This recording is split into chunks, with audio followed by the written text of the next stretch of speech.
प्रेषित मोहम्मद साहेबाचे जीवन जगातील प्रत्येक व्यक्तीसाठी मोलाचे. पारत बुद्रुक येथे भव्य रक्तदान शिबिराचे आयोजन. पारत पोलीस ठाण्याचे सहाय्यक निरीक्षक संतोष माने यांच्या हस्ते रक्तदान शिबिराचे उद्घाटन करताना सोबत स्थानिक मान्यवर व सामाजिक संघटनांचे पदाधिकारी. भोकरदन तालुक्यातील पारत येथे जश्न-ए-मिलाद-उन नबी निमित्ताने सामाजिक बांधिलकी जोपासत युवकांनी मोहम्मदिया शादी हॉल येथे भव्य रक्तदान शिबिराचे आयोजन केले. या शिबिरात तरुणांनी सहभागी होत रक्तदान केले.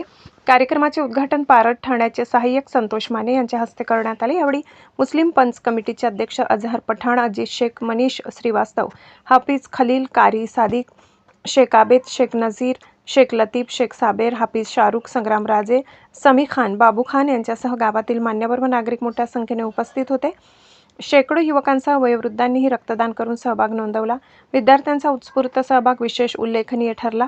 रक्तदान हे श्रेष्ठ दान या संदेशाने प्रेरित होऊन अनेकांनी पुढाकार घेतला. यावेळी जामा मस्जिद पारतचे इमाम मौलाना खलील यांनी सांगितले की प्रेषित मोहम्मद साहेबाचे जीवन जगातील प्रत्येक व्यक्तीसाठी मोलाचे. रक्तदानामुळे अनेकांचे प्राण वाचतात, म्हणून प्रत्येकाने वर्षातून एकदा तरी रक्तदान करण्याचा संकल्प करावा, असे प्रतिपादन शिबिरात रक्तदात्यांचा सत्कार करून त्यांना प्रमाणपत्रे देण्यात आली. तसेच अल्पोपहाराचेही आयोजन करण्यात आले. या उपक्रमामुळे पारत परिसरात सामाजिक ऐक्य व बंधुता दृढ झाल्याचे चित्र दिसून आले. हरी बोराडे, झी इंडिया 24 तास, जालना.